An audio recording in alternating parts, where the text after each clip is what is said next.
Notre jeunesse a une vision bien morose de l'avenir. Les 18-30 ans sont désabusés, déçus de la société actuelle. C'est ce qui ressort du dernier baromètre Solidaris RTBF le soir. 1100 jeunes ont répondu à une enquête sur le travail, la famille, les perspectives de vie. Et vous l'avez compris, le constat n'est pas très joyeux. Stéphanie Lepage a posé à 3 jeunes quelques questions issues de cette étude.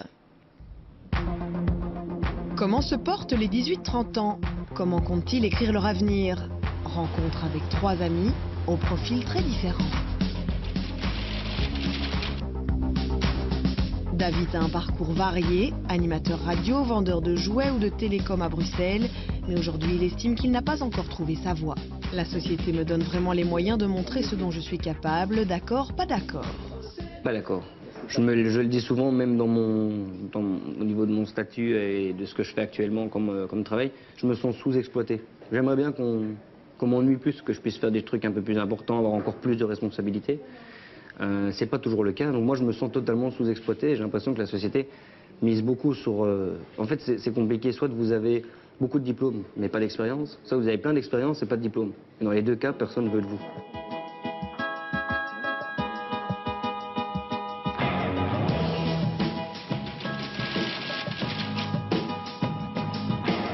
Déjà 2 ans que Marguerite est assistante sociale pour enfants en milieu hospitalier à Woluwe. Un job qui la passionne car il est riche en contacts humains. Les gens ont de moins en moins envie de vivre ensemble.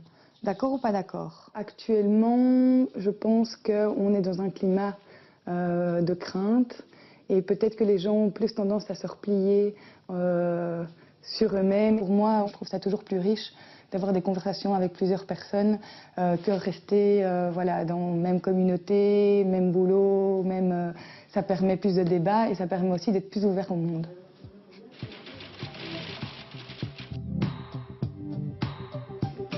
Installé en couple dans un petit rez-de-chaussée à Bruxelles, Renaud commence un nouveau job dans les jours qui viennent. Il n'a pas fait d'études supérieures mais a toujours travaillé.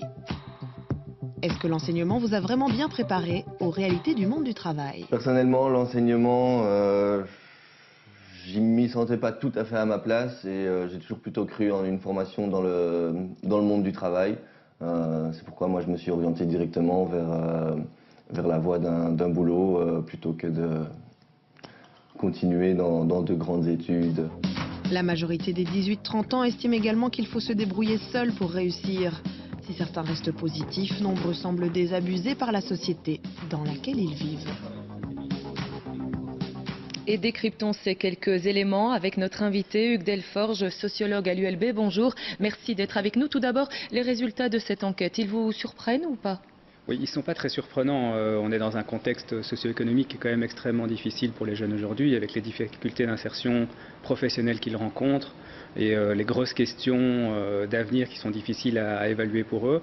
Mais aussi, c'est globalement un contexte qu'on appelle le moratoire de la jeunesse, qui signifie qu'en gros, les jeunes sont aujourd'hui très rapidement intégrés dans notre société en termes de consommation et de pratiques culturelles, voire même ils vont dicter les codes culturels de notre société, mais par contre mettent beaucoup de temps à être intégrés au niveau matrimonial, le recul de l'âge à la création de sa propre famille, et surtout au niveau professionnel, prendre une place. Qui dévoile que les 18-30 ans sont déboussolés, ne croient plus en la société. Hugues Delforge, ce constat, cet état d'esprit diffère fort de ceux des générations précédentes?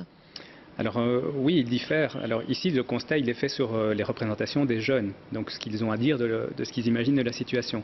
Mais on sait par ailleurs, à travers d'autres enquêtes, notamment celle de Chauvel en France, dans une enquête qui s'appelle Le destin des générations, qu'il y a une forme de déclin, si vous voulez, de l'acquisition des statuts socio-économiques au cours du temps, et que les générations actuelles sont en train de vivre quelque chose d'unique depuis la Seconde Guerre mondiale, c'est-à-dire plutôt avoir un statut global, une entrée dans la vie, une vie professionnelle moins favorable que celle des générations précédentes. La situation s'est retournée donc? Oui, donc on a eu depuis la Seconde Guerre mondiale une situation d'enrichissement, notamment des classes moyennes sur l'ensemble de cette période. Et puis là, depuis une vingtaine d'années, on a plutôt une inversion de la tendance qui s'accentue et qui s'accélère aujourd'hui, mais qu'on observe aussi dans d'autres indicateurs, notamment la redistribution des richesses au niveau global, au niveau mondial, mais aussi au niveau local. dans les sociétés comme la société belge ou au niveau européen, mais aussi aux États-Unis ou dans d'autres régions du monde. La donne a changé aussi au niveau des titres, des diplômes scolaires. Quelle est encore leur valeur à l'heure actuelle ? Alors on parle carrément d'une inflation des titres scolaires qui est vraiment quelque chose de paradoxal, c'est-à-dire que les jeunes d'aujourd'hui sont surdiplômés et très compétents. Ils n'ont jamais fait autant d'études et ça pose des problèmes dans le système d'enseignement. On a une croissance du nombre d'étudiants. Et en même temps, on assiste à un paradoxe qui est que la valeur de leur titre subit une inflation, c'est-à-dire une perte de valeur, et que quand ils arrivent sur le marché de l'emploi, les autres ont fait aussi beaucoup d'études, donc ceux qui sont très diplômés, qui sont dans les bonnes filières sont favorisés.